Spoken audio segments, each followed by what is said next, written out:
Whoa, buddy. Put that thing back in its holster. We haven't gone anywhere. I don't understand. Check out the MichaelDukesShow.com for information on how to get access to the podcast. Welcome to the party, pal.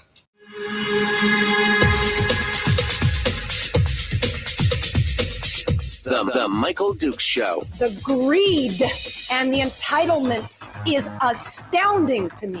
What more could you want from a low-budget radio program? This is a dumpster fire. That was just BS. It is time to get a new perspective. We know just what you need, and we've got just the cure. Open wide and prepare for a steaming hot cup of freedom. I just don't fathom it. The Michael Dukes Show, streaming live across the world. Live around the world on the internet at MichaelDukesShow.com and across the great state of Alaska on this, your favorite radio station and or FM translator. Good morning, my friends, and welcome to the program. It is the Michael Dukes Show. We're broadcasting live, and we're ready to jump into another day of beautificus, all good stuff. That's what it is. Good stuff. And we appreciate you guys coming in board and joining us on this beautiful hump day. It's the one day a week that we get a chance to, look out and see Firearms Friday just around the corner. That's what we're excited about. We are super excited about everything that is coming to us for Friday. Now, let's do a little bit of housekeeping and see what we can come up with. First and foremost, on Monday, I will be off the air on Monday. I know it's going to screw some of you up. I know. But I will be, I'll be on a plane. So I'll be on a flight coming back out of Fairbanks. And so it will be best of programming for Monday. Because I will be on a plane and we'll be doing it down here. It'll be Mike Gallagher, and up in the interior. I don't know what it'll be. It'll be something. It will be something, and we'll be covering that for Monday. But we'll be back bright and early on Tuesday. Ready to go, ready to drive into the. We'll dive into the madness that is the state of Alaska, and we'll be ready to go. All right. So don't be surprised on Monday when you pull the curtain back and all of a sudden I'm not there anymore. Okay. So see you next Tuesday. We'll be ready to go. But that's okay. We got a whole couple more days here before we get ready to go on today's program. We're going to talk in just a few minutes with Lisa James, who is a parent at the Nikolaevsk School here outside the Homer community.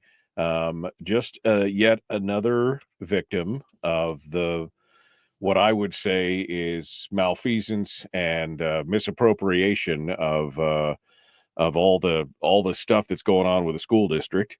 I think Lisa might be on the phone right now with me. Are you with me, Lisa? Can you hear me? No, she can't hear me because, of course, my stuff doesn't work on the phone this morning. Hold on. Can you hear me, Lisa? I can. Can you hear me? I can hear you. Is the link didn't work for you? It did not. Okay. I tried and it wouldn't let me on. Okay, hold on. Let me call you back. I'm going to try and get you back on the system. I have to call you, unfortunately. It's one of those things. So I'll call you back here in just a second, and we'll see if we can get Lisa back. I don't know why. I have no idea why it doesn't. I don't know why it hates me. Why does it hate me? Why doesn't it like me? Your call has been forwarded. Whoops. Except for her call was now forwarded. So let's try that again. We'll try it again. At least it worked this time, this morning. There we go. We'll get it going on. And we'll get things rolling. Good morning. Good morning. Good morning. All right. So I was just doing the setup. Lisa James joins us. She's a parent out at the Nikolaevsk School, and of course, like I said, Nikolaevsk is one of those is another one of those schools that seems to be suffering from what I consider to be some of the basically mismanagement of funds from a lot of these school districts. We've seen this around the state. We've seen that they have a lot of budgetary issues, but it wasn't like this wasn't there wasn't a warning. They knew this was coming, even starting back during COVID, when they said, don't use these federal funds for reoccurring costs. And we saw the Anchorage School District, do that. And other school districts who've been told the state is running out of money. We have to do some things differently. We might have to make, and yet the first thing that they cut is some of the outlying schools, or they cut into art, or they cut into some of the some of the other appropriate programs that help keep kids engaged. And this has always been one of my big complaints, is the way that they do some of these budgeting things. And it's very frustrating. Well, Nikolaevsk is now facing closure. And it's a small school, but it is a school that has a very powerful parent group. I mean, they believe powerfully, I guess I should say, in how important it is to have a school in their community, and it would be a whole thing. So we're going to talk right now with Lisa James, Nikolaevsk. I know. I said Nikola. You guys give me a hard time about this. Look, I haven't lived here. I'm still trying to learn how to pronounce all this stuff. All right. We're gonna talk with Lisa here about that, and we'll get the full rundown starting right now. So Lisa James joins us. Lisa, thanks for coming on this morning and talking about this. So give us a little bit of history about Nikolaevsk and what you guys are doing out there, and how you discovered that you guys were on the chopping block. Okay. Well, I personally, I have a severely disabled son. His name's Silas. He's nonverbal, autistic, and he's a runner. And so, an opportunist. So it's really hard for me to, keep up with everything. But this year, I do have one kid that I homeschool through Connections. And then I have my younger kid that goes to Nikolaevsk. And both of my kids did go there.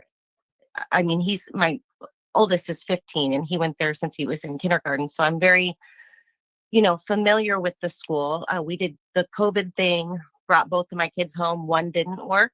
The other one did really good with the homeschool. So now I have one in school and one doing homeschool. But this year, during the school year, people really started talking about, which I guess has been a talk throughout the years. We saw a news article back from 1987 about the borough wanting to, the Kenai Peninsula School District wanting to close down Nikolaevsk. So it's been something that I guess has been happening for a really long time. Because my he has also epilepsy, it kind of is mellowed out a little bit. And so I'm a little bit able to be more aware of what's going on. And so I personally started going to all the, 12-hour Kenai Peninsula School District meetings. And actually there's one today. Okay. I think it starts at 10:30 if anybody wants to, hop on and listen to the finance. And I really realized that, because, it's kind of like that cry wolf thing when people are like, oh, we're going to close you down. And then I don't think anyone really believed it, Well, because it happens every year, right? I mean, because they threaten every year. There's somebody's losing their job or something's closing every year. Every year. And so it's that cry wolf. I feel like a lot of people don't think it was really going to happen.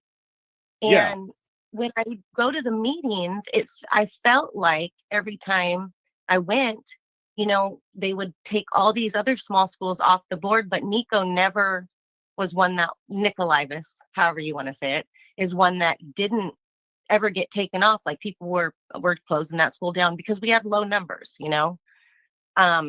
but at the same time, no one was standing up for us. And I was kind of a little bit confused on what in the heck was going on.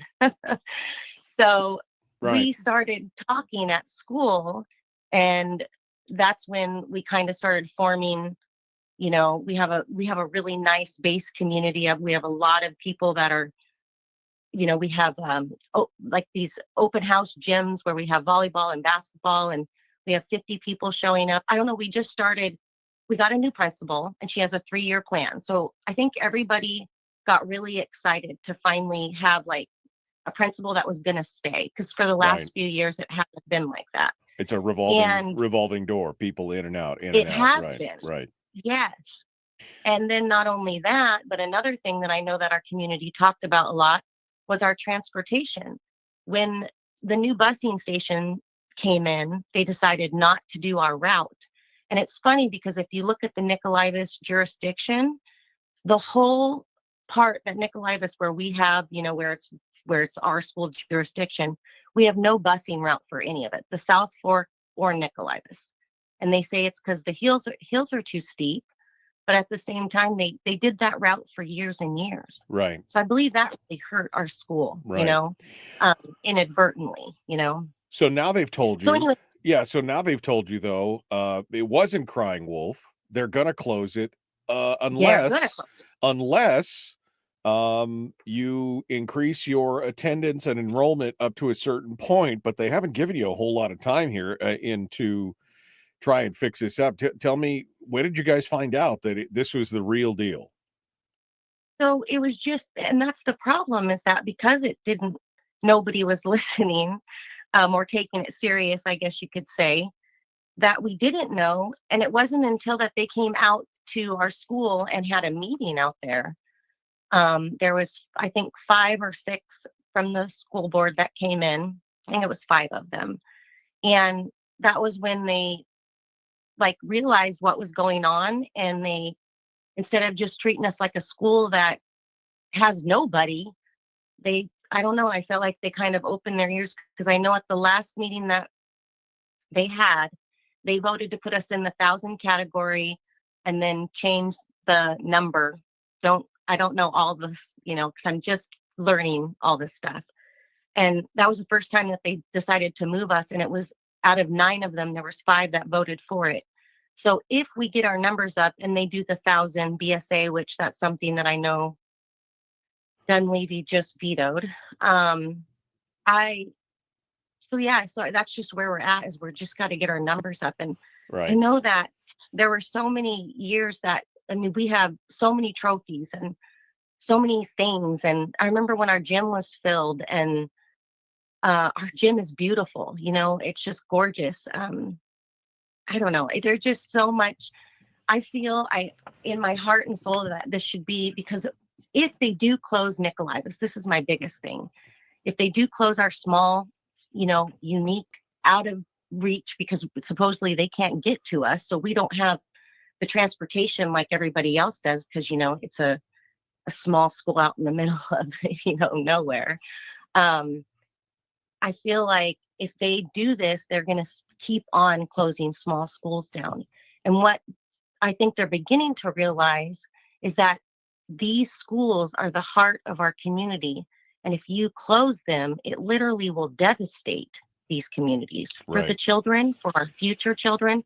We just had a new family buy a house. And with, I was listening to some of your things, and with the price of housing in Homer, a lot of people are moving on the outskirts. And on that note, Chapman has 150 capacity, and they're already projecting 186 students. Now, I feel like Anchor Point, Nikolaevsk, all these different places are going to start growing more, because people can't afford to live in Homer, but they want to live in this area. Well, and it seems to always be the take whenever a bureaucracy decides to start making cuts, and if they want the public's attention, that they cut off the things that seem to hurt people the most. Again, if they did close the school, how far are we talking about having to bus the kids from Nikolaevsk out to somewhere else? How? So it's an hour and 40 minutes is whatever the average is each way. And that's another thing, is at our school, we have these different kind of community things and after school things where the kids can go. If they have to bus, they won't be able to do the I mean, we have parents out here that work and stuff too. Right. 3 You know, hours, it's 3 not, hours a day of busing is not going to be conducive to a good, to no, a when good they work could week. be after school program learning how to read or doing an art project or playing chess or whatever the scenario is, they're getting a lot more healthier, Right. We're talking with Lisa James, who's a parent from Nikolaevsk, and who's talking about the potential closure of their school in their community, which again is quite a ways away from anywhere else. And it's one of the things that's being threatened now by the Kenai Peninsula Borough School District. They can save it, but they don't have much time. We're going to talk about what the solution to this is here in just a moment as we continue with Lisa James. We'll continue in just a second. Don't go anywhere. The Michael Duke Show, common sense, liberty-based, free-thinking radio. We got more coming up in just a moment. Back with more right after this.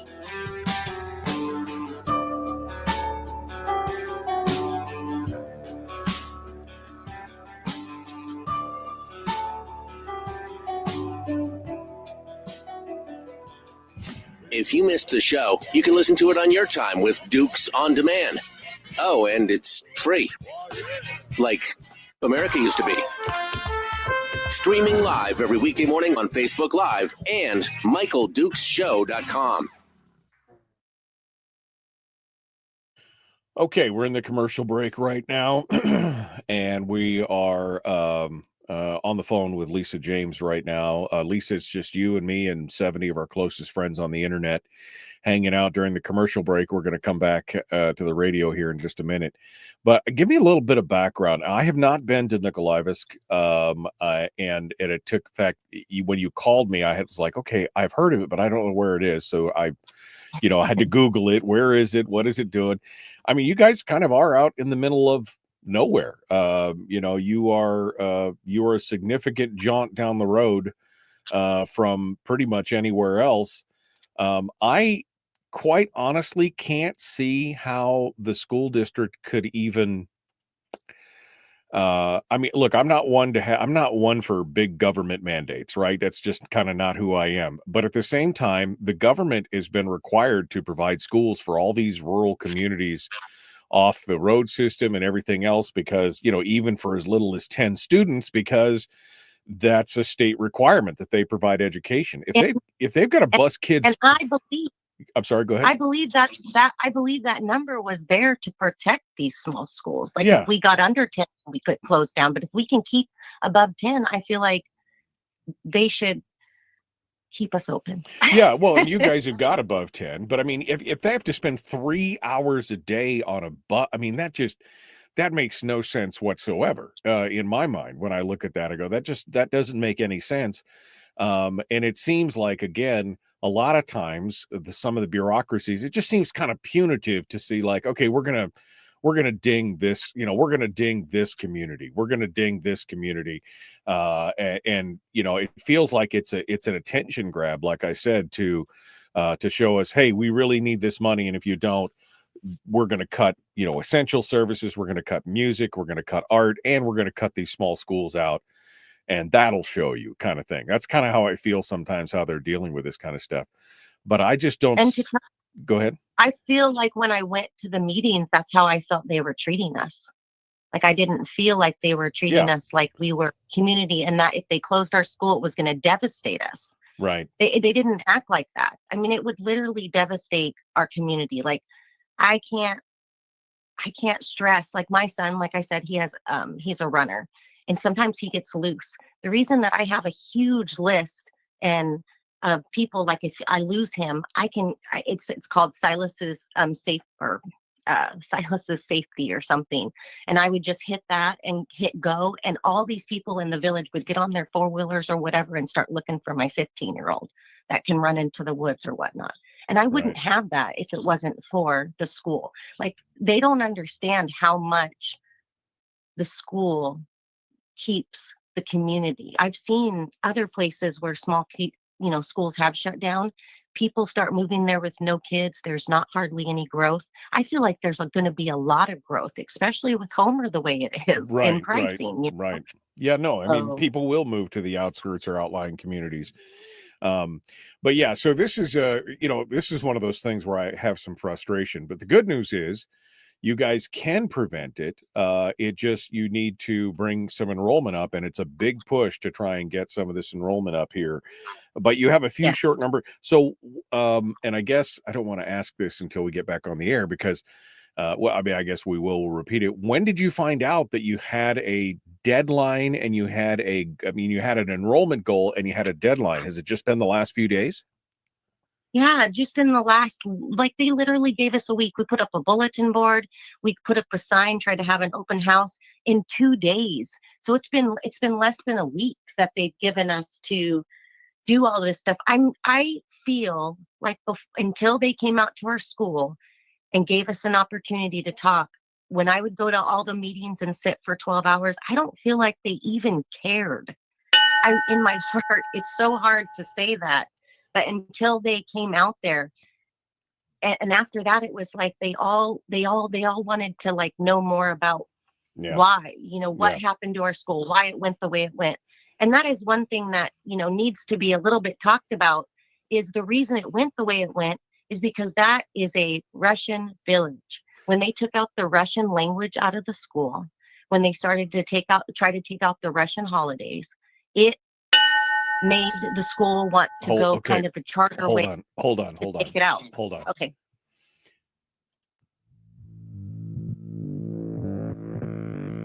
Public enema number one. Oh, wait, sorry. Public enemy number one, which makes more sense. On the other hand, he's a little bit of a pain in the Michael Duke Show. All right, we're continuing now. Lisa James is our guest. She is a parent in Nikolaevsk, north of Homer, east of Anchor Point. And they are facing a closure of their school in this small community. And just a brief recap for those of you who just joining us and just missed it. They just found out that the school is on the chopping block for closure. And their community is far enough out that if the school does close in that area, that their kids would have to be bused an hour and a half, hour and 40 minutes one way to schools in other communities. Now, they found out that they can keep their school if they increase their enrollment to a certain number. Lisa was just going to tell us about that. And they said, but you found out literally basically this week, Monday, Friday of last week, Monday of this week. What? Yeah, last week. Yeah. Last week was when we started, like, when they came out to explain things to us. Because like I said, when I went to the meetings, it didn't sound like and you can't talk to them, so you just have to listen. And so no one said anything. So it was kind of like we didn't know until they came out there. And that was a Wednesday. On Friday, we had an open house. And then this is their Easter right now. We're on our spring break because it's a Russian holiday, Easter. And that was one thing I was just talking to Michael about, is the reason we are where we are is because it is a Russian school originally, but English also go. That would be us. And when at a certain point, there was a time when there was a shift where they took out the Russian language. They were trying to take out the Russian holidays. And it made the community feel some sort of way that they felt like they needed to kind of, maybe do a charter school. So they actually applied for a charter school and did that way, because then they could be more in control yeah, of yes, which I think is a good argument. And in fact, I spoke with the principal, and she said they're in the process of trying to put together another application for a charter school. So even if they had it open just for another year or two, as they try to get the charters, because it takes a while to get a charter school set up. And of course, there's lots of hurdles, but that seems like the ultimate goal out there. Now, your current enrollment is what, 26, something like that? 25, 26? It just went up because we got 2 more students. Okay. Yes. So 26 students, but you have to hit 50 students. I'm saying 50, but I think there may be a 47. So, I mean, I feel in my heart the way that the Kenai Peninsula Borough was talking about us the last meeting we were at, that I feel if we even got up to, and don't quote me, Kenai Peninsula Borough School District, but if we even got up to 40, that's what I told the principal, that I feel like they would know that we're trying and that we're growing. And they say 47 is, so we just kind of rounded up to 50. But, you know, I Okay. feel like if they can see growth, that maybe, you know, and they're pulling on our heartstrings, you know, and our kids, oh, those poor Right, kids out right, there. right. Well, look, I mean, here's the thing. I believe that you have it right. Homeschool if you can. If you can't, then maybe a brick and mortar school, but that a charter school is probably the best thing for small local communities like Nikolaevsk, because again, you have unique needs and everything else, and maybe that would help you guys in the long run. The communities would come together, and the community would be doing their part, and you know, really, like you said, it's the center of your community. I can see that in small communities where a school is the center of that community. So you're driving people now in the area. So anybody who's living in the area around Nikolaevsk and or wants to, you know, who has students in there, you're encouraging them to get early enrollment done right now. Yes, early enrollment so we can show that we have some growth. And we're also looking into doing preschool. I know there's some littles, and there's a lot of kids that are not of age of school, but there are a lot of kids in Nikolaevsk that are going to be of age in the next few years. So the growth is there. I mean, I can see it when we have our, you know, get-togethers. They're just all little. They're all new, you know, and they're growing. Right, right. It's cool to see. So I really want to keep. All of us want to keep it open, and the building. You know, we want to keep that all. But one thing I also want to say is. I keep saying this in my head about you can drain a pool and you can refill it. You can cut a program and you can bring it back. But you close a school and you literally are permanent. It's a permanent situation for 7 years. That's the rule. 7 years, they close the building down, and then at that point in time, it goes back to the borough.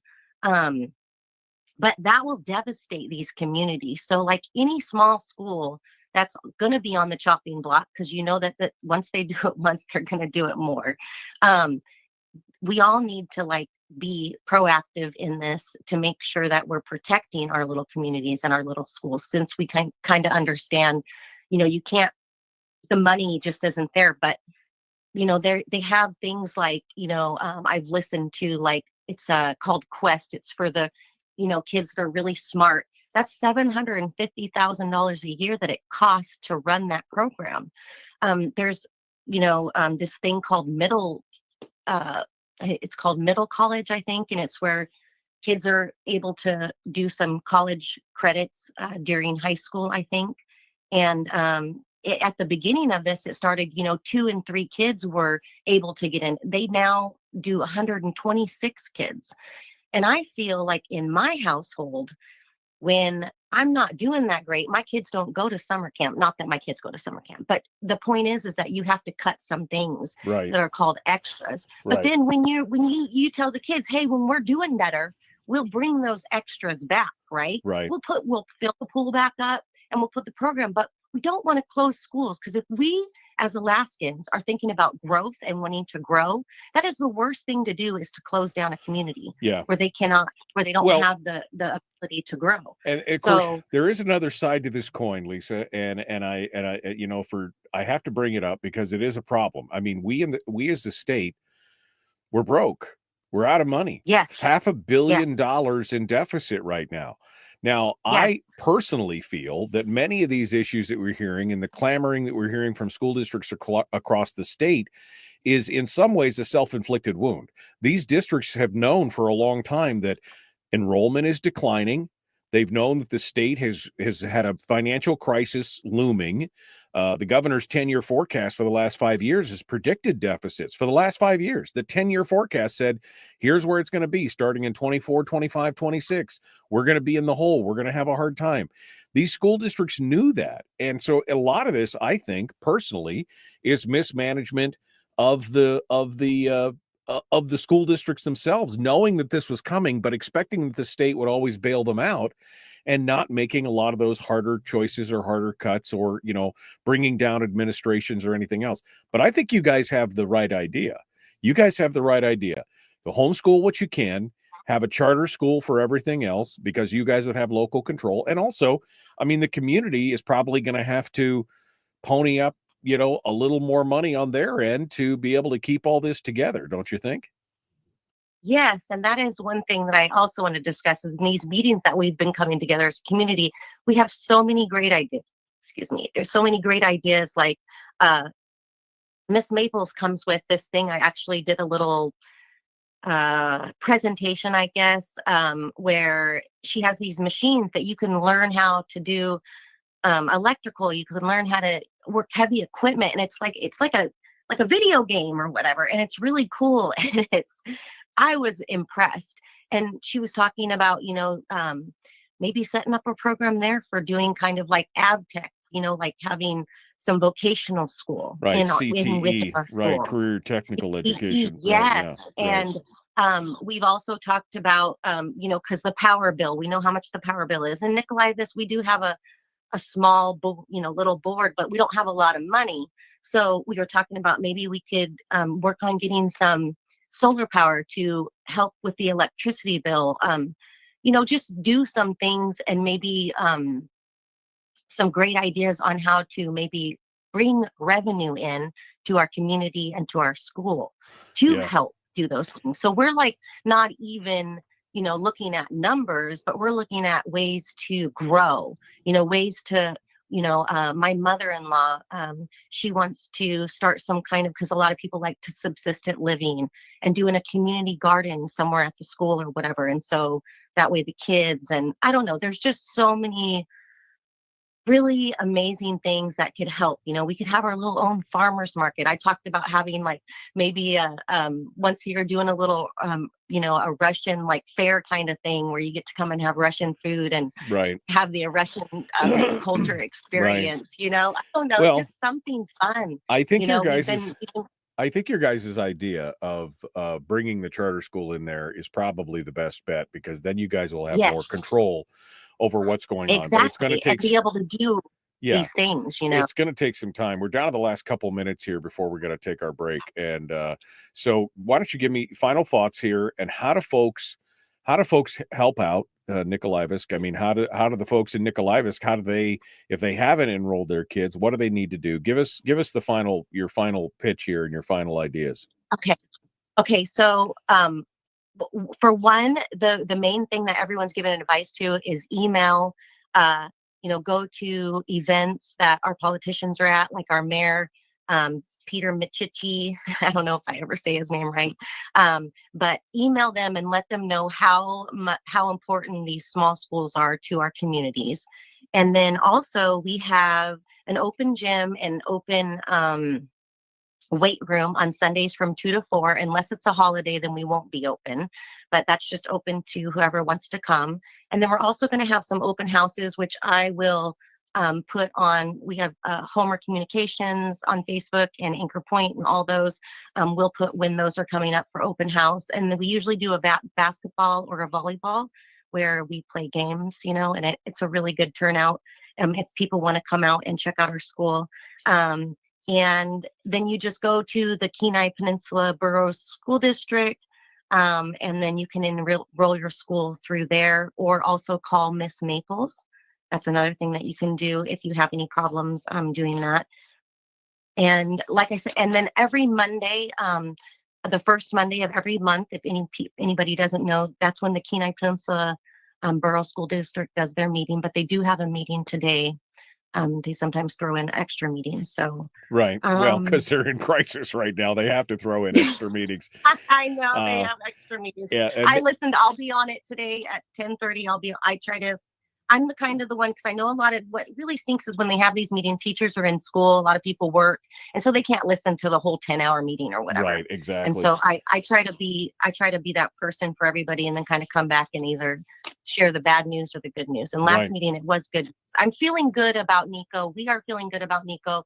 The school is amazing. It's K through 12, so your kids don't have to move around. You may be tired of homeschooling and you want to, put your kids in school. because I know that I was there with my one kid, because like we're not all made the same, right? Some of us need that and some of us don't. Right. Well, I mean, to me, And it's so, I homeschooled all 5 of my kids, so for me, homeschooling is the best. But I understand it's not for every family, every parent, every student is I not the know my same, right? son, my little son, because he has his brother that doesn't speak, he wants that, that connection and that, Right. the people. He's a people, and not having a brother that doesn't speak, it's really hard. Yeah, exactly. So. So folks can reach out to Principal Maples at 907-290-9467 for questions. But you're just encouraging anybody who's in the Nikolaevsk area to get their Hey, kids.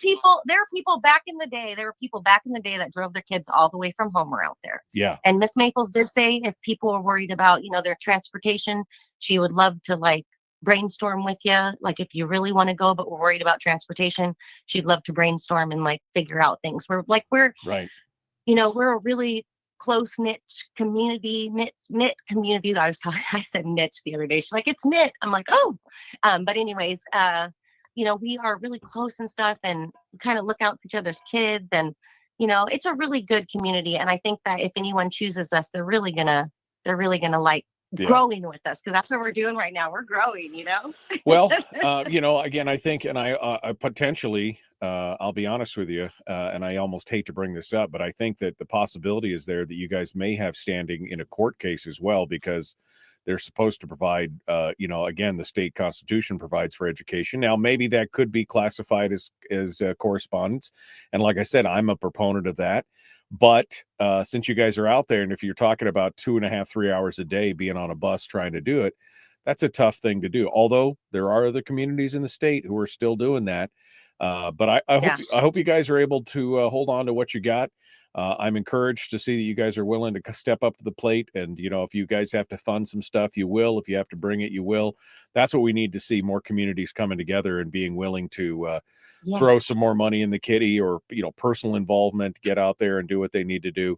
But hopefully this is bringing some enough attention that you guys can hit your registration number, and we'll see where we go from there.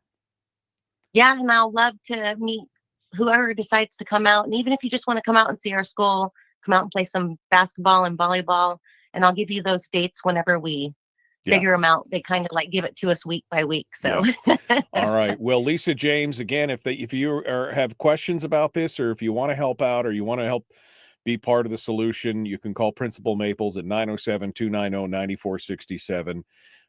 Lisa, and I'm on Facebook too, Lisa Adeline James. If you want to reach out, you need any of the emails for the politicians, I got them. She's got them. She's got them scored away. I got them. All right, Lisa. Well, thank you so much for coming on board this morning. I appreciate you being part of it with us. Thank you so much. And I'll be talking to you soon, Michael. All thank right. you so much. You've been wonderful. Thank you so much for coming on board and joining us. All right. We're going to continue to talk about this here in just a moment. Don't go anywhere. The Michael Duke Show, common sense, liberty-based, free-thinking radio. We'll continue these discussions and more. The veto override failed yesterday. And where does that leave us? We'll have discussions on that and more, plus some of your phone calls in hour 2. The Michael Duke Show, common sense, liberty-based, free-thinking radio.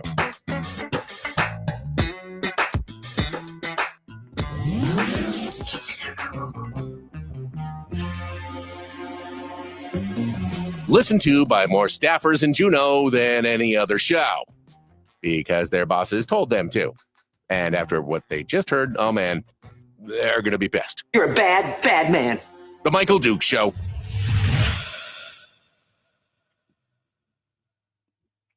All right. We're in the break. Lisa is still with us for one final bite at the apple there. Lisa, any final thoughts before I let you go? No, I just wanted to just give you an extra thank you. I appreciate you doing this, and it means a lot to us, especially with us not having a lot of time and feeling really crunched and a lot of pressure. And it's been a lot for a lot of people. And I just wanted to say thank you very much for doing this. Well, we all community say thank you. Well, look, this whole thing is, to me, is so irritating to watch. Yes. What I say, to me, again, is the mismanagement by the school district. They've known that these crunches are coming. They know that the situation is probably, statistically going to get worse rather than get better, because they know they have declining enrollment. They know that the monies were not going to be there. They knew that we were in a fiscal crunch. I mean, all these things were happening, and yet they continue to double down on business as usual and building budgets that are the same as they've always been, because the state's always bailed them out and everything else. But it's not going to happen. And instead of buckling up and cinching their belt down and doing what they need to do, maybe eliminating some administrative overhead and doing some other things to keep some of these smaller schools open, it's, instead they're like, nope, this is all on you. I think you guys have the right idea. Wrest the control away from the school district and, fund your own deal, do your own thing, manifest destiny. You'll get the state money that you need to get, and then the community can pitch in with whatever they need, and then you guys can decide which way you want your schools to go. And I think that's the way to do it, quite honestly. And I'm really excited, and I feel like the community has hope in that direction. We all want these littles that are, like I said, the community is growing. When we go to do these events, you see all these littles running around that are like 2 and 3. They're going to be in our school. So, yeah. Anyways, well, you guys need to grab. I really pray for all the communities out there. And I do believe they mismanage. And I know that every time I listen to them take something off for money wise, they put it right back on at the end of the meeting. Right. So I'm not sure how they. Well, it's political theater. It's what it is. You can't afford it. Yeah, well, it's political theater, Lisa. That's what it is. We're going to take it away and then we'll give it back. We'll take it away and give it. Well, oh man, we're going to take away art. Oh, we're going to take away music. We're going to take away, that's in the bigger areas. And in the smaller areas, oh, we're going to close your school. Oh, but then we'll give it back. Yeah. It's political theater so that people will be like, so that folks like you will call Juneau and say, give them all the money they want.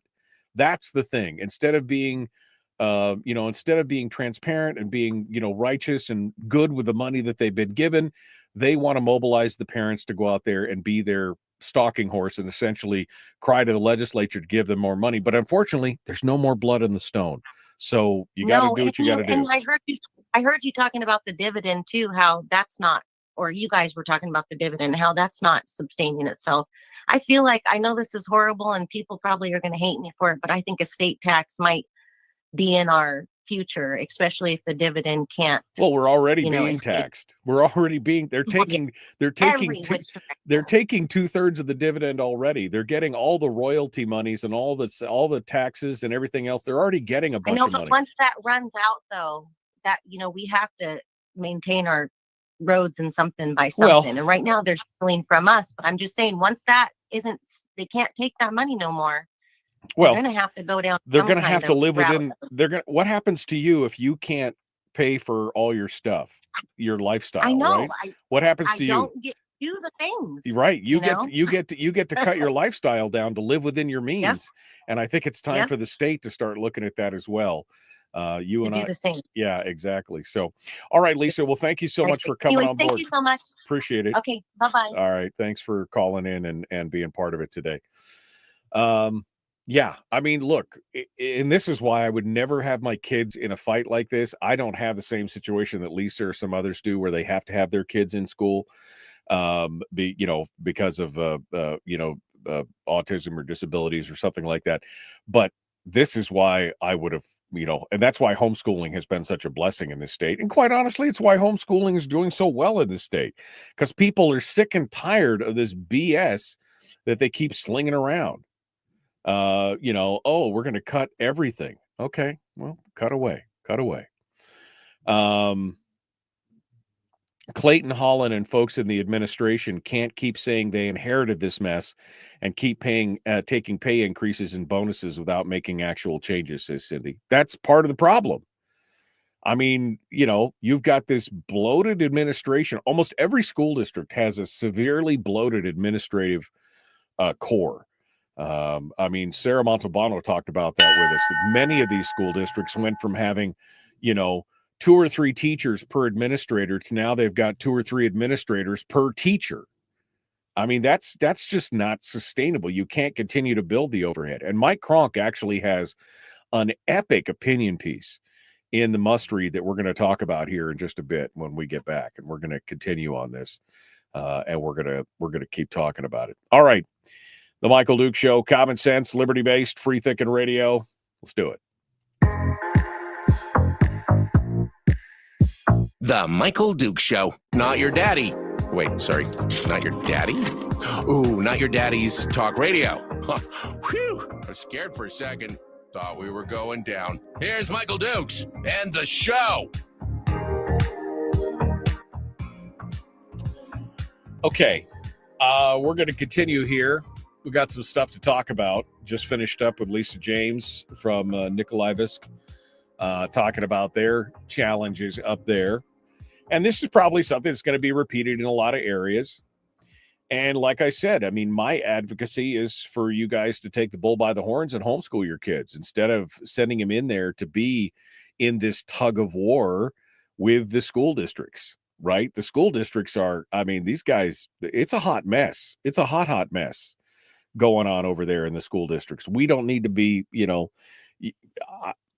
it's so frustrating to watch what's happening, especially when we understand, as Sarah Montalbano described to us here, I think a year ago, when she had done that study on the various school districts around the state and how, 20 years ago, 25 years ago, it was, one or two, maybe even three teachers per administrator. And today that's 100% reversed, where now there's two or three administrators per teacher in the classroom.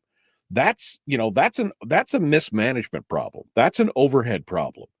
And we need to be addressing that instead of, oh, we're going to cut the music. Oh, we're going to cut the art. We're going to cut the things that keep kids engaged. And it's an amazingly poorly run deal. And unfortunately, a lot of parents are not engaged enough to really understand. All they hear is, we're going to close your X, your school, your program, whatever it is. And then they get panicky. And like I said, the school, they're doing it intentionally to get the parents ginned up for the parents to then call the legislature and say, give us the money. Never asking the question, well, what are you doing with the money? What are you doing with the money we're giving you now? This is a mismanagement issue. That's exactly what it is. And I think the folks at Nikolaevsk have got the idea where they're trying to get a charter school in, and they've been trying. I talked to the principal, Maples, and she said I think they put 2 applications in for charter schools. But I mean, first and foremost, districts don't like charter schools because it eliminates the control of the district. It removes their ability to control. The unions don't like it because it removes their ability to control. But we know that charter schools have a higher rate of success because of parental engagement and involvement and a direct say in what's going on with their kids. So charter schools is, it is the answer. Homeschooling, charter schools, and then brick and mortar would have been my last choice at that point if I had, if we were going to put our kids in school. But I mean, yeah, taking especially these small communities, turning them into charter schools, having direct control and having a direct responsibility financially and fiduciary, in a fiduciary way. Those things are important. But see, what we're seeing right now, this whole argument is, give them more money. Oh, we're not failing. We're starving. Our school system is producing kids who are in the 51st out of 53 percentile.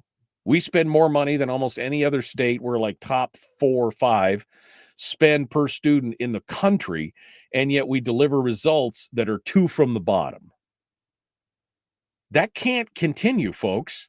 Something is fundamentally wrong. It's not about money. Back in 2015, we were spending the most per capita in the country. 2015. And yet we were still 48th out of 52. This is where we're at. Communities like Nikolaevsk or some of these other ones, I mean, they need to pull it back into their own communities, get the KPBSD out of the situation, and just make their own and be, they're going to have to be responsible. Those small communities are probably going to have to pony up some more money. They may have to tax themselves to make those things work and put those things, deal. It is a it is an amazing thing to watch, but we are at that point right now. And now, of course, yesterday, the veto override was attempted, and it failed and went down in flames. And Bert Stedman, who we have mocked on this program, I will not say we haven't, because I get so frustrated with it, but he has been consistent on one thing. We have got a crisis, and we know it. And Bert Stedman had this to say yesterday during the debate on the override, and I think it kind of sums up our entire problem with what's going on in the state right now. Here's Bert Stedman from yesterday. And I think some of the rhetoric that we've had for the last 2 months is numbing people's minds on how big $1 billion is. You know, they act like we've got $1.5 billion underfunded. It's no big thing, or we're $1 billion, or we're 500 million. That is a pile of money. And when we look at adding another 100 million or so cut out of our operations, we put it in today, we take it out tomorrow in the finance committee in other areas. We don't have any choice. You know, it's not a matter of what we want to do, it's what we have to do. It's $1 billion. Now, he and I could disagree on what is mandated state services and what the money should be spent for, but at least he's holding the line on we can't go any deeper. We've got no more money in this regard. You know, he has been consistent on that we need to hold back on some of this overt spending. He's been a big opponent of the defined benefits program and some of the other things. So while we do give Bert a hard time about a lot of things, he has been severely consistent on this one topic. We can't continue to overspend. And we've been doing this for 20 years almost, especially under Republicans,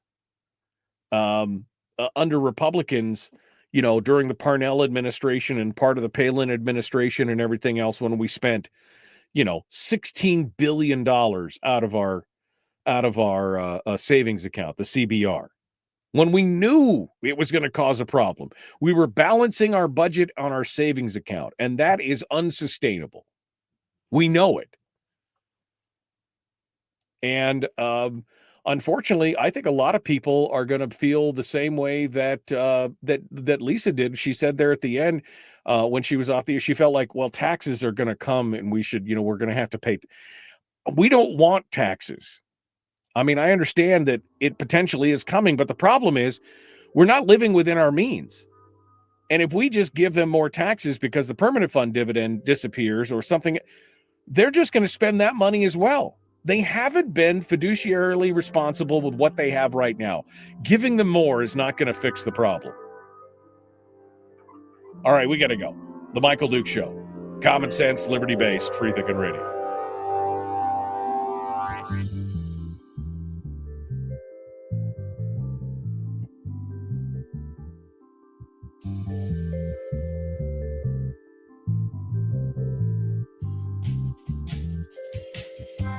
All right, we're in the break right now. 43-1 in Fairbanks. Melissa, are you saying that there's 43 teachers to 1 administrator in Fairbanks? How are they counting the administrators? Are they... I'm curious about this. This is a whole thing. Melissa, have you read Mike Cronk's article in Must Read? And if so, what are your thoughts on it? I want to know. I'm interested to hear what you have to say on that. There's the link to the article if you want to go read it during the commercial break. We're gonna talk about that because I think it lays out in a very, very solid way, better than I could have, what the problems are. And it especially is powerful because, again, he's a retired teacher, 20 years, retired school board member, et cetera, et cetera. He has got a lot of, I think there's a lot of good stuff in that. We're going to go over that article here, but I have to turn the phones on because I forgot to do that before the show because Bad radio host. All right, let me get this because it's going to blurp my volume here real quick. Let me not talk for a minute. How about that?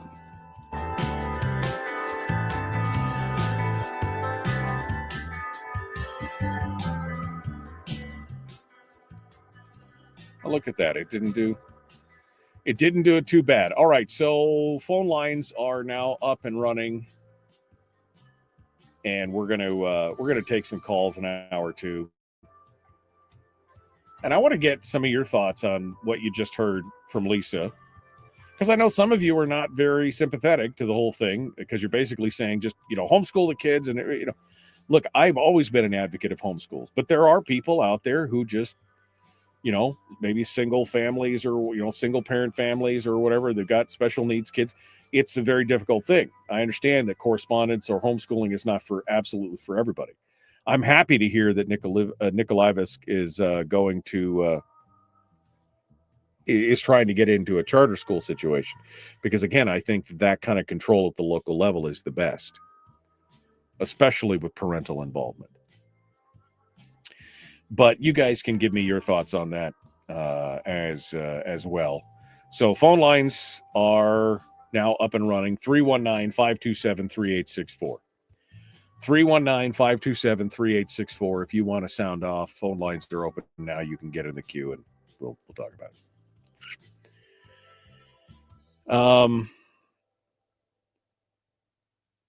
They have demonstrated repeatedly, says Brian, that more money is not the solution. Yeah. This is the question that David, this is what I was trying to ask. Melissa. How many teachers are in the administration and how are they counted, as teachers or administrators? See, that's my challenge. Because when you say teacher to administrator ratio, I'm talking about number of teachers in the actual classroom, not administrators with teaching certificates, which is one way that some of these districts have got around some of these counting numbers, is because they've got an administrator whose title is, I don't know, who's he, what's, or whatever, but they've got a teaching certificate, so they count them as teachers instead of as administrators. So I really want to know how that is teaching, or how that is counted for the teacher versus administrator ratio. Kevin says, I wonder if a better measure might be how many non-teachers per student. I think that would probably be a good quote as well. How many, because when you say parent-teacher ratio or pupil-teacher ratio, I guess PTR, pupil-teacher ratio, you're thinking, how many teachers are actually in classrooms? That's what I want to know. Yeah. Melissa says, as far as she's aware, the administration is not counted as a teacher, but I will find out and see if that is correct or not. And I think that would be important to know. Are they counting administrators with teacher certificates as teachers or administrators? If they don't sit in a classroom with students, in my mind, they're not teachers in context of what we're talking about. The best ratio is how many teachers are really in the classroom. Absolutely. Anthony says the education system boils down to this in Alaska. It's a truck with a blown out front tire. We can't turn, rides bumpy as hell, and pulls to the right. The government, our passengers, keep insisting we put more gas into it and get it detailed and not change the tire, because if we can just clean it up and keep the tank full, the tire's going to fix itself 3,000 miles down the road. Yeah. Lisa says, I don't want more taxes, but if they can't take from dividend, then what? Well, that's exactly it. But if you give them more, Lisa, what are they going to do with it? What is the past performance? Past performance is indicative of future results. If you give them more, what will they do? They will spend more. That's the problem. If they can't take from the dividend, then what? Well, maybe they'll have to live within their means. Maybe if the people stood up and said this far and no farther, they would have to be more fiduciarily responsible with their money. She said, I hope they can figure it out. You can't keep spending if you don't have it. Exactly. There comes up, you can't keep giving money to a teenager and expect them to learn fiscal discipline when you just keep funding their, giving them a blank credit card, right? Giving them more money. Only when they earn the money and have a finite amount and have no more do they have to learn that fiscal responsibility. I hope you guys can get your charter school in. That's, yeah. Here's a great example of bureaucracy exploding, said David. In the Anchorage School District, there are more than 100 IT employees in their own separate building, which used to be a school. Wow.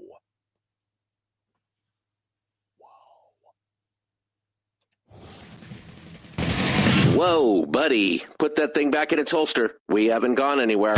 I don't understand. Check out the MichaelDukesShow.com for information on how to get access to the podcast. Welcome to the party, pal.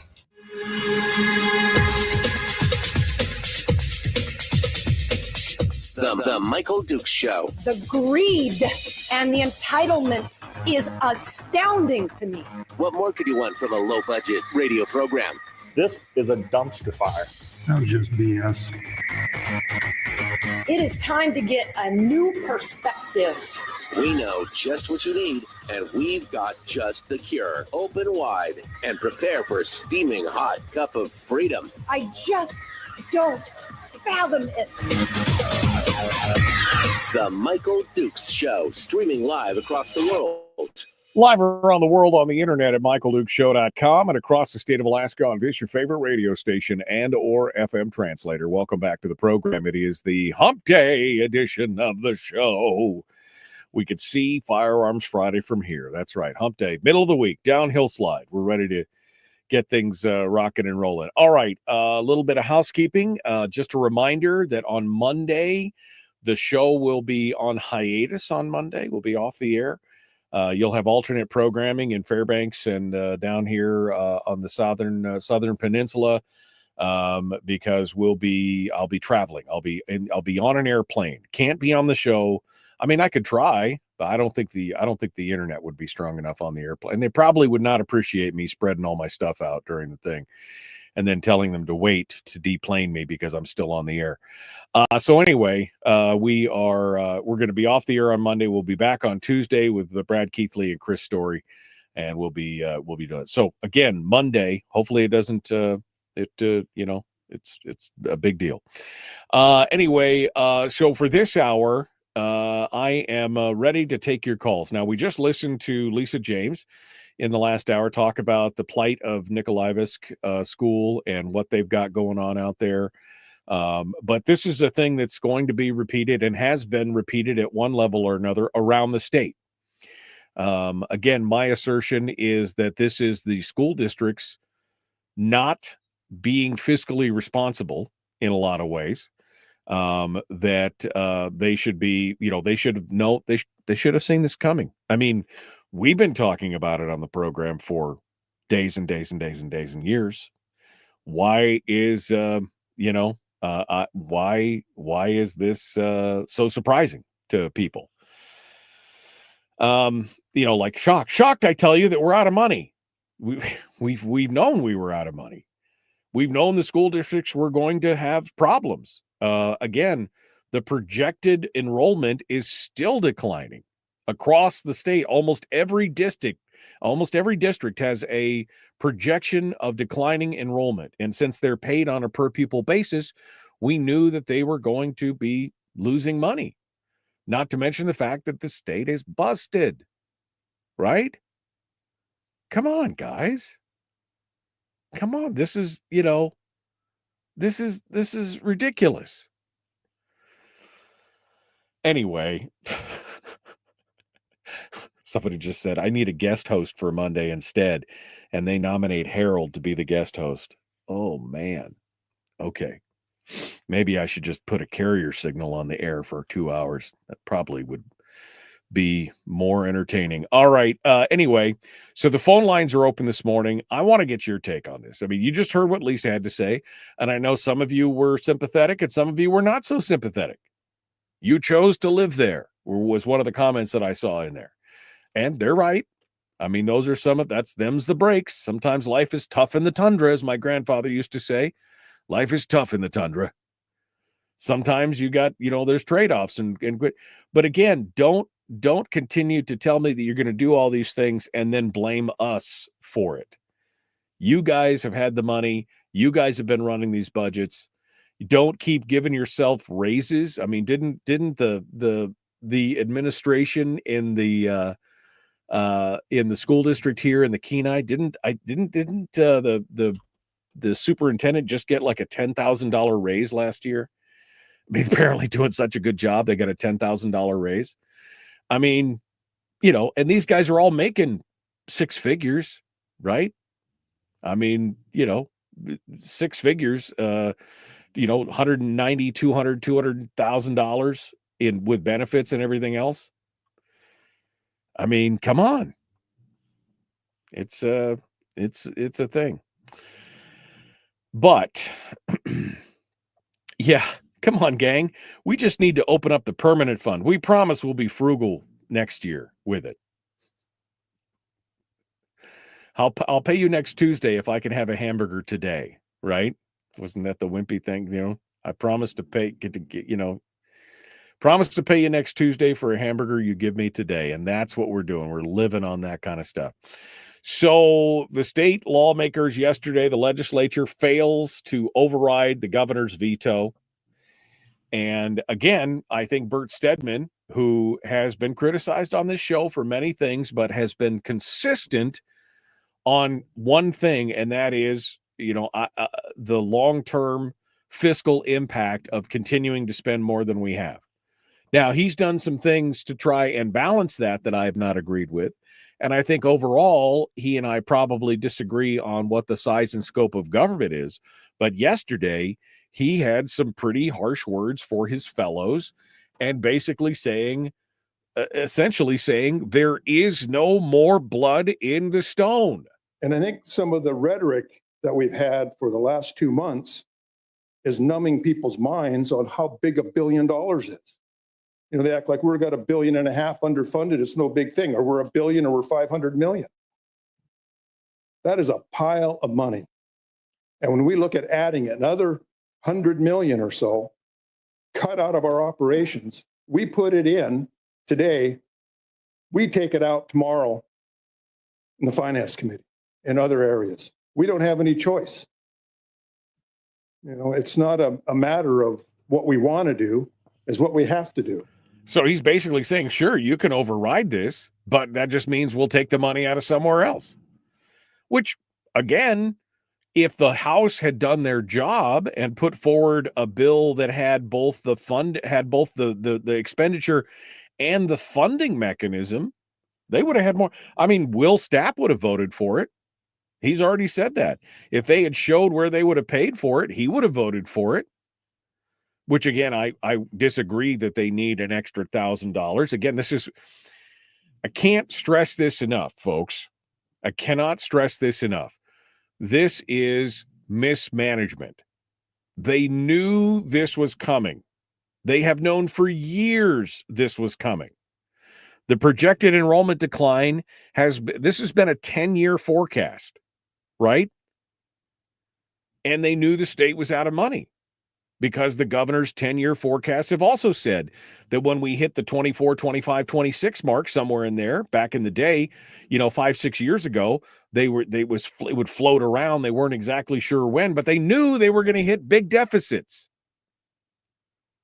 So this is not a surprise. I mean, they're acting like it's but that's not intellectually honest. They knew it was coming. So Will and I may disagree on whether or not they actually need the money, but at least he was honest enough to say, I would vote for it if you'd show me how you paid for it. And that's the thing. The House didn't do their job. So the Senate Finance Committee will have to do theirs. You put it in, we'll take it out. And the problem is, like I said, they've already taken 2/3 of our PFD. All that's left is that meager little 1/3. What happens when that's gone? What happens? Well, then they look you in the eye and they go, buckle up, Buttercup. It's time for you to pay your fair share. But we don't yet live in a world where the Alaska people are ready for themselves to invest in their state government. For you to invest in your state government. I mean, again, ignoring the fact that the state has received all the royalties, 75% of the royalties, I guess I should say, all the fees, all the taxes, everything else, they get it all. Plus, they're taking 2/3 of our dividend, but we haven't been investing in the state of Alaska. We are the heaviest taxed people in the country. If you look at all those it's a stealth tax. You just don't see it because the money never flows through your hands. I have advocated year after year that what we really need, if you were really serious about this, is that every Alaskan should be paid their full share as an owner instead of a dividend. That's a dividend payment for the remainder and the leftover and the rollover. We should get a dividend that is, as an owner, here's your owner dividend share. And they would write each one of us a check for probably $20,000 a piece. So your family of 5 would get $80,000 in checks, and you would be so excited until the following week you got your tax bill from the state of Alaska at $14,000 to $15,000 per person. That's what they're spending on state government right now. For every man, woman, and child. Would you be excited to have to write a check to the state for $60,000, $65,000? I mean, this is what's going on. And damn the school districts and the NEA and all these things for coming back to you and making you, basically turning people like Lisa and other parents into stalking horses, getting them all ginned up, getting them all upset about this, cutting programs that hurt them the most, and then winding them up and sending them at the legislature. Go tell them we need more money. They do it on purpose. This is all part of that ploy. This is the same reason why the NEA's contracts all call for require the districts to pink slip them if their funding isn't secured by a certain time. And of course, they always make that time ahead of when the legislature is going to actually pass the budget. Why? Because then they have to issue pink slips every year. Because the legislature hasn't finished, figuring out how much money they're going to give. And so then they give the pink slips, and then the teachers can run around saying, I'm going to lose my job. And the people go, well, wait, we need that. That's an important part of our community. So then they go down and demand more funding. Never thinking beyond that immediate knee-jerk reaction. They're being used by the unions and the bureaucrats to go in there and be their stalking horse to the legislature. It's insanity. Absolute insanity. That's why that's why I refuse to participate. That's why I homeschooled my kids. It was one of the reasons, because I was not going to put my kids in the middle of that tug of war and have them be the rope that gets pulled on back and forth. Now, obviously, it's not an option for everybody. I get it. But for me, I was no way I was going to put my kids in the middle of that. But and they've been doing it for years, folks. For years. But eventually there'll be no more. Here's the thing. They institute a tax. You want to see an outflow? You'll see an outflow. You want to see an exodus from Alaska? You'll lose a lot, especially the working class, that middle class, working class families who are hanging on now, but you institute some kind of full-on tax on top of this and take the dividend. Good night, Charlie. That'll be it. And then all that will be left will be, again, that top 20% that Brad talks about will be the people who work for government and the service industries that serve God. That'll be it. That'll be all that's left over. And that's just the answer. And they are using people like this Nikolaevsk and other smaller communities, or the art programs or music programs, or the gifted and talented programs at different schools. They're using that to get people outraged. It's manipulation. That's what it is. We're going to talk about this article from Mike Cronk up next, because he calls a spade, and he lays it out. We're going to continue. The Michael Duke Show, common sense, liberty-based, free pickup radio.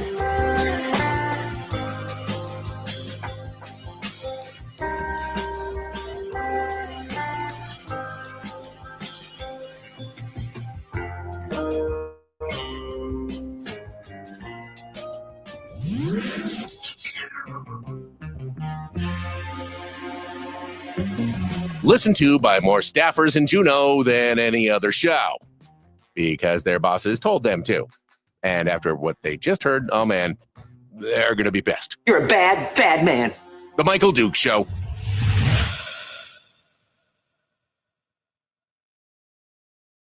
Okay, we're in the break.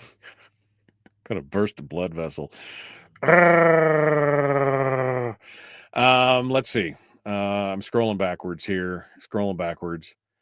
The big problem is our school boards thinks that they are being responsible and get very upset if you say otherwise. I could give a crap. Anthony said, I'd love to have my salary based off the level of inefficiency I can hit. Giving these guys a raise is the same as me showing up to work on your boiler, blowing it up, and handing you a bill for more than the estimate. Yep, absolutely. And Ron asked a question early on. He goes, is this the same school district that wanted to bond for $30 million for a school of 15 kids? And maybe it is. I'm not familiar enough with it. I know there's some people in here who have been keeping track of the school district, and maybe you can tell me. I think it was Ron that asked the question. Ron Gillum. Ron, was it you that asked that question? I'm scrolling backwards here to see if I can find it. Yeah. Wow. Is this the same school district who was pushing for a $50 million bond to build a new school for 15 kids, and they can't keep one open that's already got 26 kids in it? It's all, dude, they're doing, it's all on purpose. They're in it. It's all on purpose. Intellectual honesty from the clown posse. Let's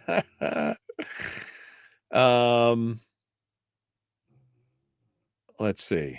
Go through thing. Yes, says Kevin McCabe, Rep. Kevin McCabe. Alaskans should be the first payer. Full PFD should be would be an ad hoc spending cap for the legislature. Yeah. By the way, Kevin says his guess is that the PFD this year is going to be $700.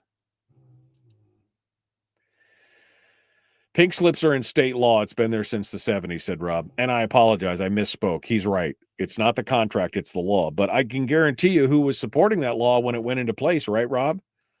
We know who went for that, right? And we know that the timing of that is pretty suspicious. Yeah.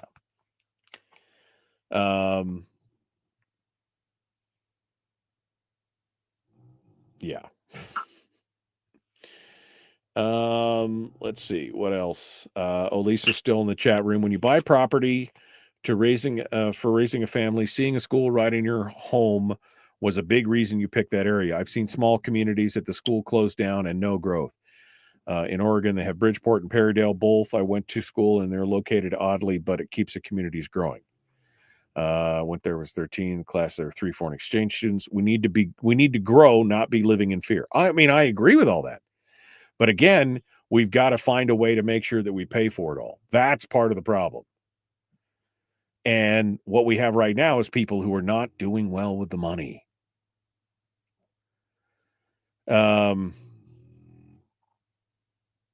Melissa says, I really hate that on purpose rhetoric.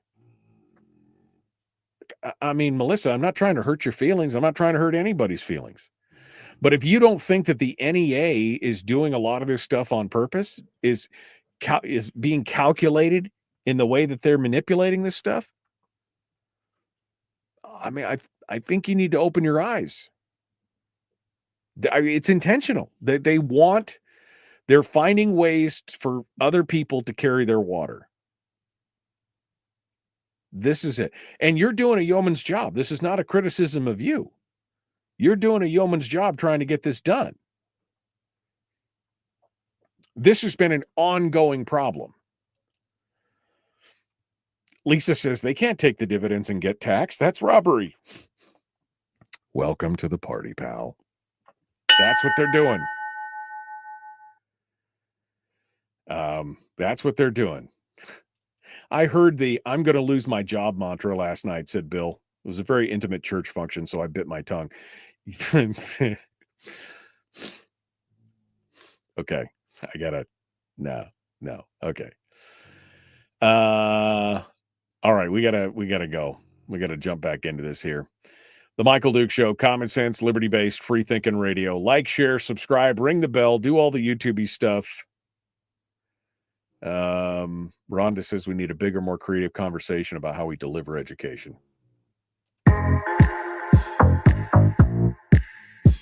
The Michael Duke Show, proudly splitting the left versus right dichotomy. Yeah, I had to look that word up too.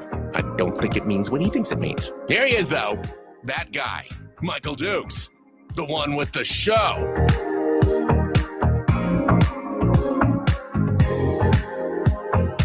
Okay.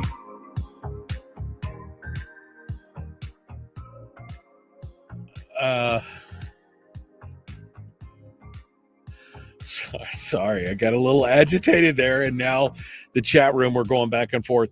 I don't want Melissa Burnett to take this personally. I'm not saying you, Melissa. I'm saying the they, the amorphous they. There are good people in some of these school districts. There are some good people in there, and they're attempting to do the best they can. But overall, the system, the bureaucracy, the union, they have got a plan, and their plan is to motivate and mobilize the citizenry in such a way that they carry the water for the bureaucracies and for the union, etc. That's what I'm saying. I'm sorry. I'm just looking. Naresh, who works in Mike Shower's office, just said right now between the House cleared operating budget, which is over at the Senate waiting for a conference or for a committee substitute, and the Senate capital budget, rough calculation is that we're upside down, about $1 billion upside down. Where did that money come from? He said $400 million down. So where did that money come from? Naresh's calculation is 75-25 PFD, and the push there to pull that leaves about $400 million in the hole. So how do we cover it? The real easy to take from the 25% from the PFD. So zeroed out maybe. So anyway, Naresh basically is saying, good luck on getting that $1,000 PFD you thought you were getting. Good luck. Kevin McCabe said he thinks it's going to be $700. $700. Maybe.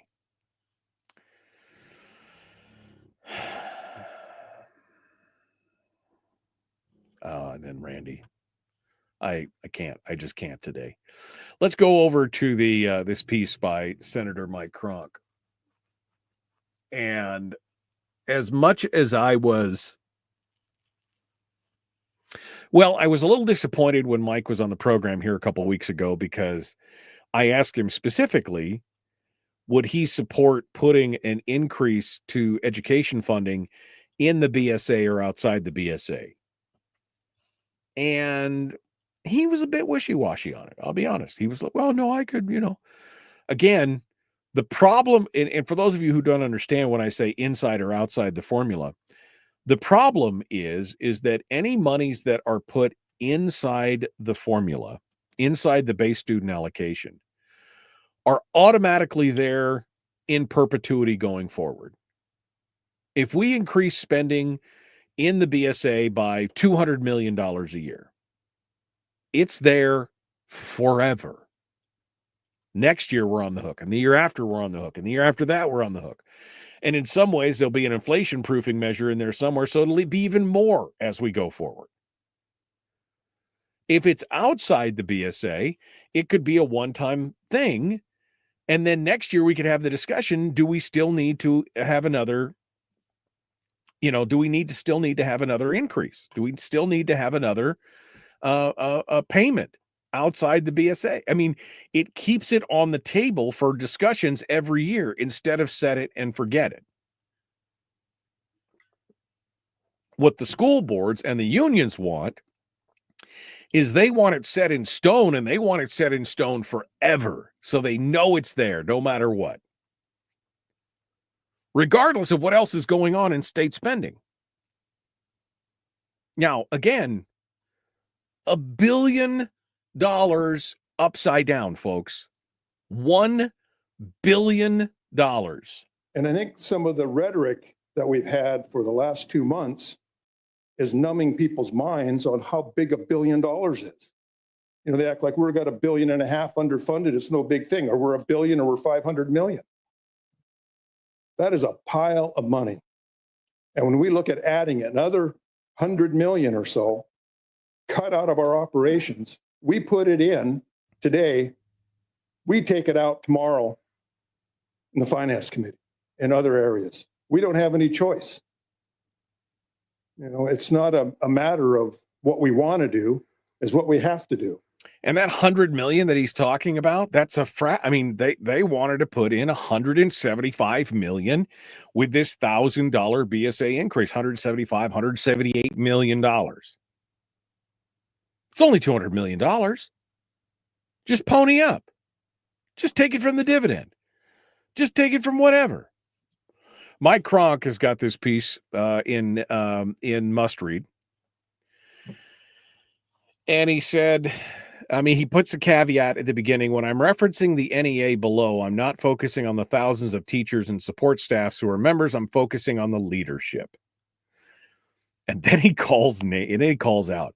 He says, the NEA Alaska president, Tom Claymire, recently penned an op-ed for the Anchorage Daily News in which he boldly stated, to be clear, NEA Alaska did not oppose the policy language ultimately stripped out of HB 69. Well, of course they didn't. Because while those policies in that bill were named what the governor had wanted them to be named, in a lot of cases, they did the exact opposite of what they were intended to do. I wonder sometimes if the Senate did us a favor by stripping all those things out. Because although they sounded good on paper by the titles and what they actually did was problematic. Kronk goes on to say, oddly, I find myself saying thank you and I'm grateful that Claymire spoke the truth. Of course, the NEA did not oppose the language in the committee substitute. After all, why would they? The legislation was built for them, by them, and championed by their legislative allies. The committee substitute introduced in the Senate Education Committee read like a blueprint of NEA Alaska's longstanding priorities, crafted not for the benefit of all Alaska students, but for the preservation of control by a single political force. Mic drop. Then he walks through all the pieces and parts that were in this bill. He said, first, the bill proposed class size mandates that were framed as reform, but were only designed to apply to the Anchorage School District, where the NEA's influence is most concentrated. If this was such a great policy, if this was such a powerful, awesome, why did you not apply it to all districts in the state? Because, reducing class sizes, right? That's like the number one goal. But see, that wasn't the intent of it. He said this provision served as a strategic tool. Draft a mandate that the ASD cannot realistically meet, compel it to respond with claims of inadequacy, and ultimately funnel additional funding directly to schools with high NEA membership. Again, using the district as a stalking horse. Right? Draft a mandate that they can't meet, compel it to respond with claims of inadequacy. We're not failing, we're starving. We're not failing, we're starving. And then fund that money directly to the NEA. Then it talked about open enrollment. The second part of the bill talked about open enrollment. He says, well, to be honest, districts have been using forms of open enrollment for years.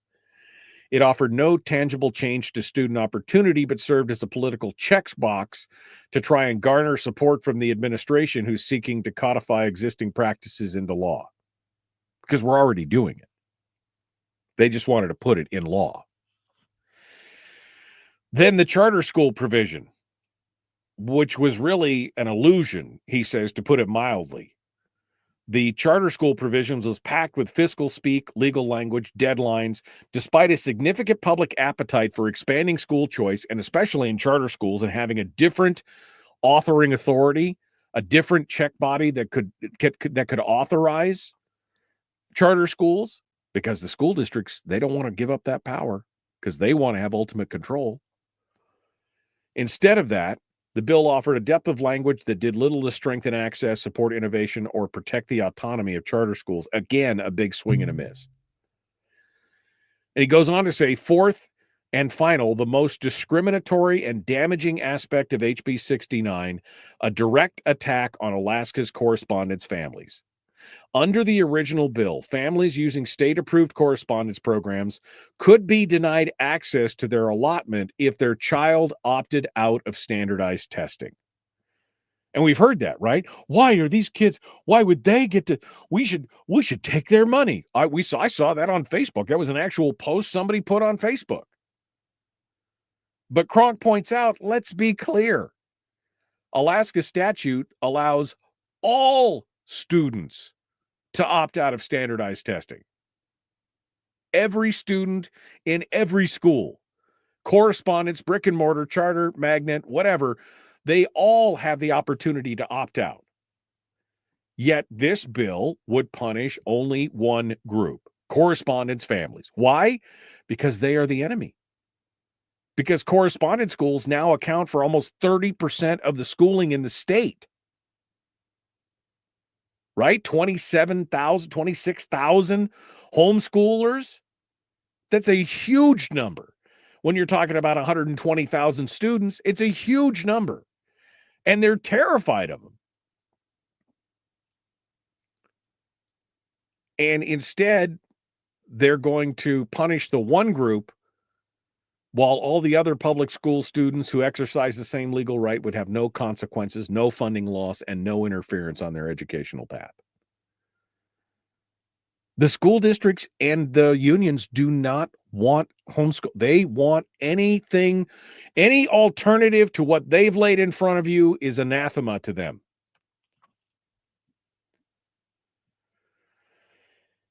He goes on to say that laughably, in the same article, Kleinmeyer, the NEA's president, commented that, quote, our dream is to support students robustly in all public school programs, ensuring they have the resources they need regardless of where they choose to learn, unquote. Right. He said this is a chapter pulled right out of the NEA's playbook. Present the magical illusion of support, but advocate from an entirely different angle. He said, can you picture the parade of buttons, protest articles, red shirts, and lawsuits that they would wage if a bill like this was directed at brick and mortar schools and left homeschools and charter schools out? I will add. Can you imagine? Can you begin to hear their battle cry if the same reporting language the bill tried to levy against correspondence schools was applied to all schools within the state?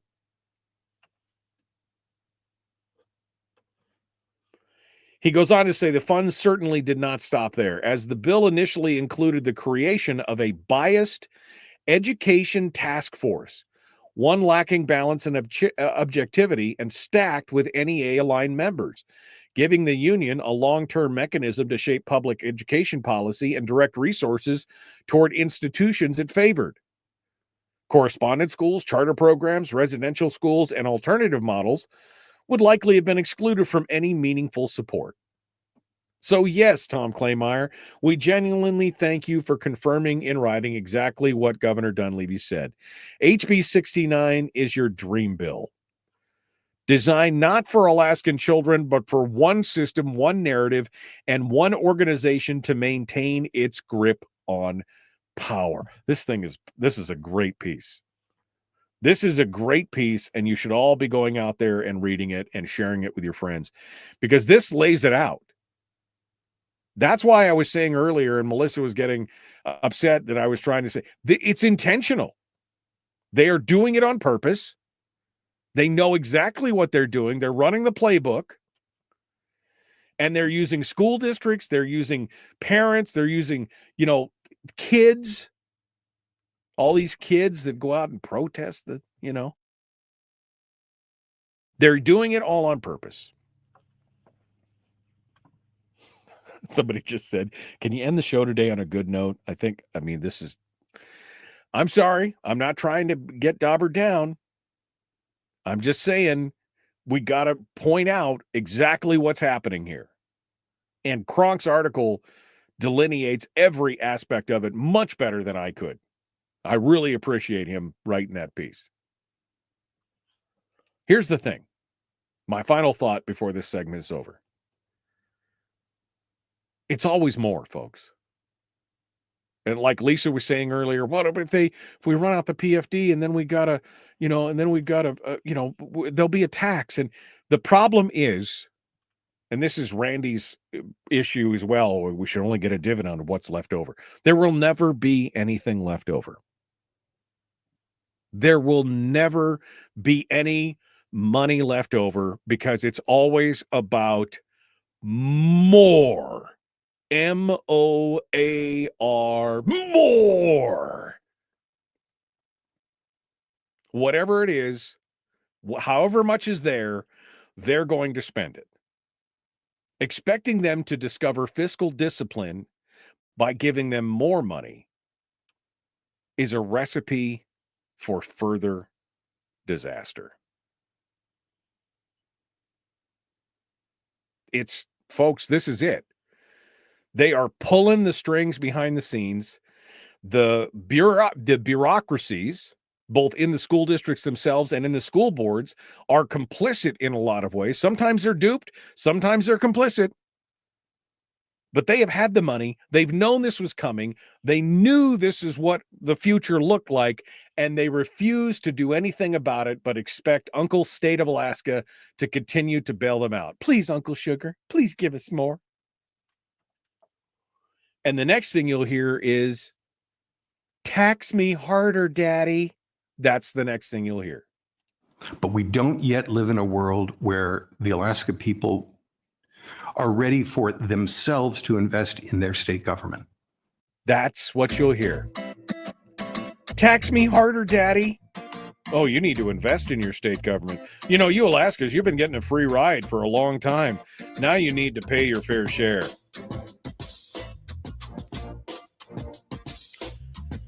One final segment dead ahead. If you want to be positive, Miguel, call me up with something positive. Phone lines are open, 319-527-3864. Tell me I'm wrong.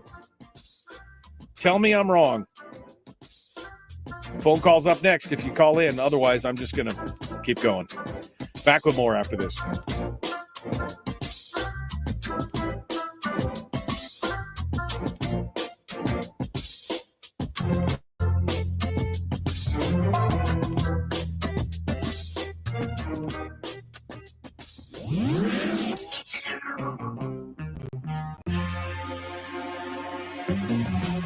Running on 100% pure beard power. Oh, also some coffee.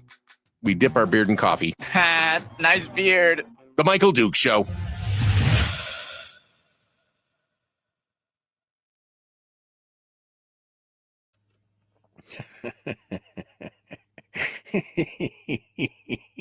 More! That's all they want. Right? I think Lisa's getting she's getting the full download here. She's getting exposed to a lot of stuff. And good for her for getting involved and being part of this. I mean, this whole thing is just, yes, it is outrageous. I mean, this is, yes, and I am outraged. I mean, it is, and Melissa, she said, I'm not defending the NEA. I'm saying none of this that I have done is not on purpose. Is not on, is on purpose. Right.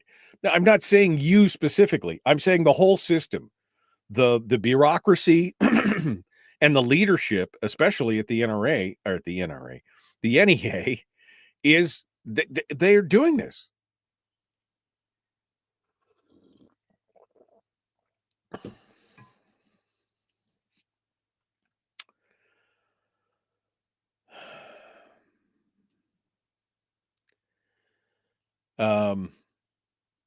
Miguel says, wow, it amazes me how they think they manage their own finances and home budgets. Do they spend more than what they bring in? No, but see, in a lot of these people's mind, and I've had conversations with people who said this, because I've said, you can't keep doing this. I mean, I say, think about your own home budget, and they'll be the first one to say, oh, well, you can't treat a government budget like it's a business or a home budget. Why? Because arithmetic doesn't apply? Because somehow there's a different math for a government budget than there is for every other kind of budget out there? Well, no, it's just, it's the government. No, that's the thing. See, in their mind, it's something totally different.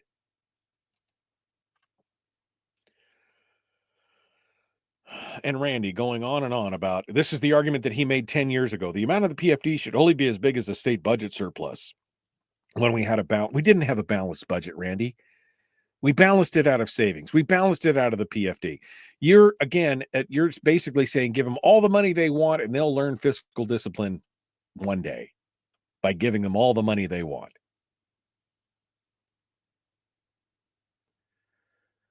Mike, please try and end the show today on a good note for the better for all. I think each show should end on positive news, don't you? Yeah, I mean,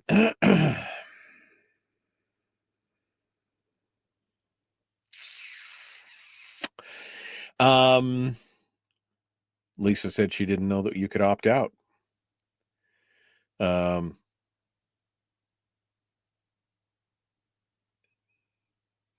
I gotta take off my lenses sometimes. I think she's talking about her rose-colored glasses. It's hard when I fight against the union stuff every day and yet get so many walls in my face because of them as well. Yeah, no, I can't imagine. That would be it's not something I would want to do. Oh, my wife made me coffee. All right.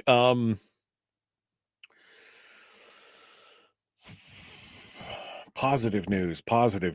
All right. I'm trying to listen, Miguel. Well, that's not positive news, but I do have to end the show with that. I do have to end part of the show with that. Well, I guess. Okay. All right. Hold on. Good news. Let me go to the Good News Network. See what they have to say. Let me see what this is.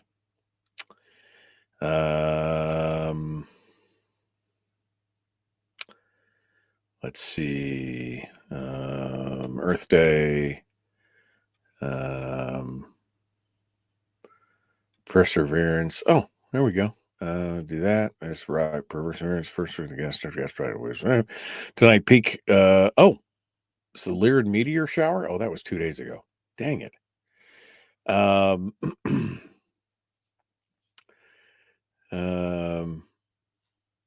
Oh, here's another one. Oh, wow. Okay. All right. There's a couple good stories. Tear jerkers. All right, Miguel, talk me into it.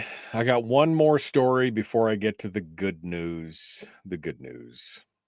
We'll go on about that. Jim says, I'm positive that the state is screwed. I mean, it is what it is.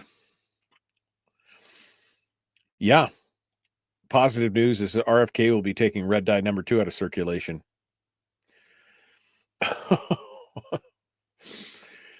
All right, let's go. We are ready to jump into it. The Michael Duke Show, common sense, liberty-based, free-thinking radio. Please like and share, like and follow, subscribe. Only 23 of you have liked the show. What's up with that? There's like 60 of you. Can't you guys just mash the little like button right there? Can't you just...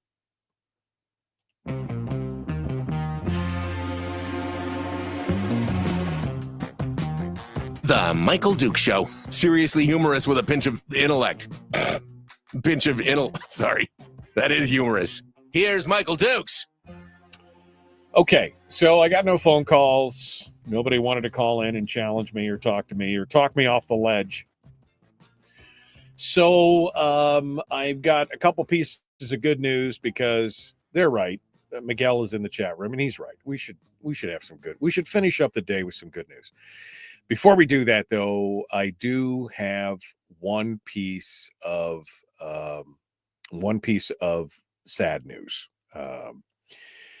And that is the fact that Dan Fagan, longtime radio host in Alaska and Louisiana, longtime writer and blogger, article writer, passed away yesterday. And his the KVNT Facebook page had set up a message line so that Dan's friends and admirers can leave messages, share a memory, make tributes, and those messages will be shared with his family. So if you knew Dan or you listened to him or you were a fan, you can call 907-802-8812 and leave a message for Dan or for his family, and it'll be played for his family. He's been writing for Must Read recently. And of course, he was had a radio show at KVNT, and then he was on KENI in Anchorage. And he wrote. He was a reporter for Channel 2. He wrote columns for the New Orleans Times Biscayne. Picayune News, NOLA.com, and he was the originator of the Alaska Standard News blog. He'd been struggling with health issues in several weeks, and he told Suzanne Downing that his heart was going out on him. He told her that a couple weeks ago and said that he'd been struggling with the health issues and that his heart was going out on him, but he was not afraid of dying because he knew where he would end up. And so he died in his sleep over the weekend. He was 65 years old. 65 years old.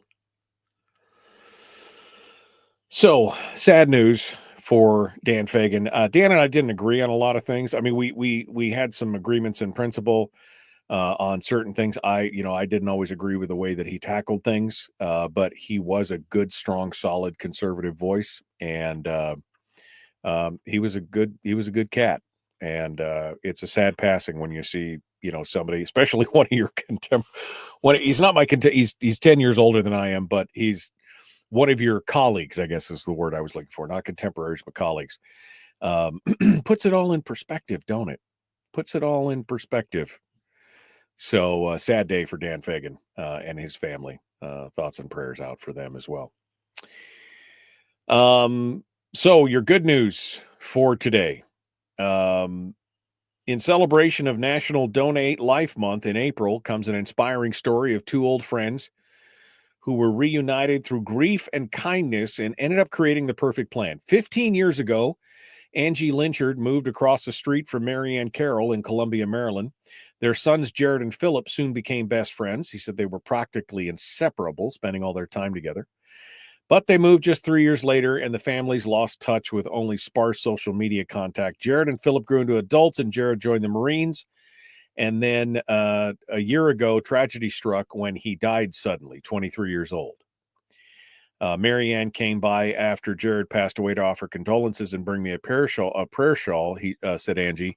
I noticed right away that she looked different from the last time I saw her, and I asked her if everything was okay. But turns out that Marianne had been struggling with an illness that resulted in end-stage liver disease, and the only cure was a liver transplant. She'd been placed on a waiting list for a suitable organ. After Marianne departed, Angie prayed for a miracle to save her friend's life, Several months after my visit for Marianne, I saw on Facebook that she had posted that she was searching for a living donor to provide a portion of their liver because no one in her family was a suitable donor. And Angie says her strong faith gave her the courage and motivation to honor her late son by getting tested as a possible living donor for Marianne. And turns out that she was compatible. So it was it's the successful transplant performed at Johns Hopkins University Hospital surgically removed a portion of Angie's liver and implanted it into Mary Ann to replace her failed organ. And they utilized a robotic surgery system, which is minimally invasive. And it's all said and done. What really convinced her to donate was something her husband, Steve, had told her. He recalled during a missionary trip to Costa Rica, not long after their son Jared's passing, a minister told him, out of Jared's death, new life will be born. Steve and I were astonished because my donation would be the literal fulfillment of those words. That's a good one. That's a good one right there. And then for all you space nerds out there, the Perseverance Mars rover has been sampling and studying the Martian geology at the fastest rate since the mission began, and it's finally found what it was looking for, a big pile of rocks. It's a rock bonanza.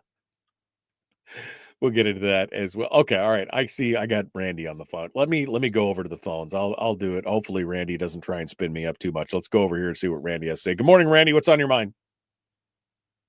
Hi, Michael. I just wanted to say one good news is that for most of the years of Alaska, we've had a balanced budget. I think that's a happy thing.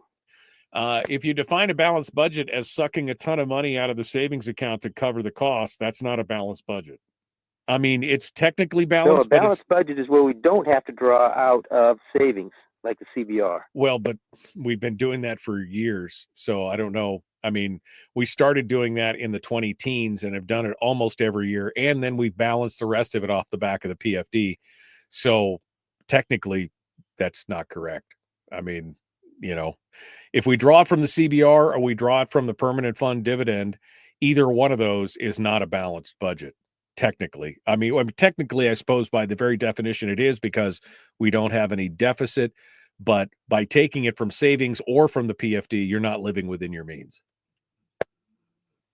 Well, I think from taking it from savings is not balanced, and if we don't have to take it from savings, that's balanced. Okay. All right. Well, I mean, you're wrong, but that's okay. You can be wrong. You couldn't be more wrong.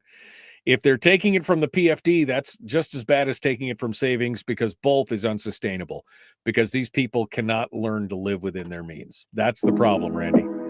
And it's always been the problem. Appreciate your call. Thank you very much. Wow, that kind of got me pissed off. All right, we got to go. Tomorrow's another day, Thursday. Who's going to be on? Oh, Matt Bullard's going to be on.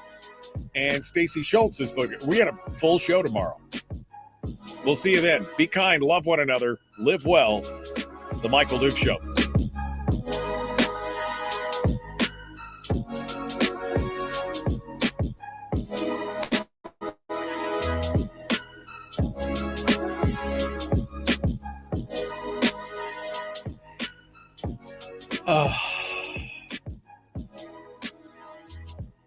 All right.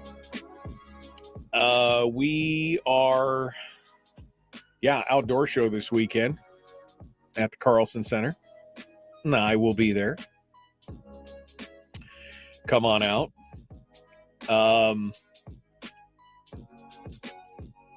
Good news is that it's warm in Fairbanks. Remember when we paid a school tax, said Tim? Yeah, what was it? $10 a head? Something like that? $50 a head? Was it $50 a head?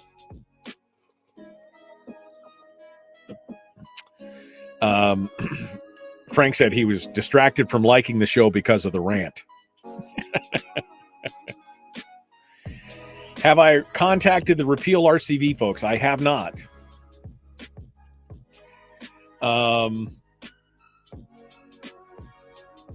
We gotta go. There's lots of still good comments on here. Ron's talking about the NEA. Ooh, that's a book there.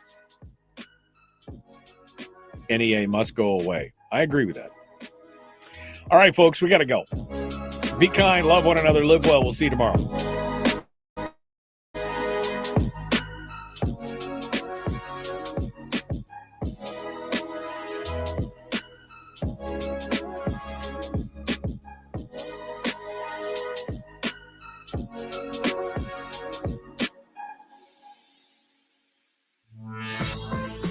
We've shed our terrestrial radio skin, and now we are slimy lizard internet people.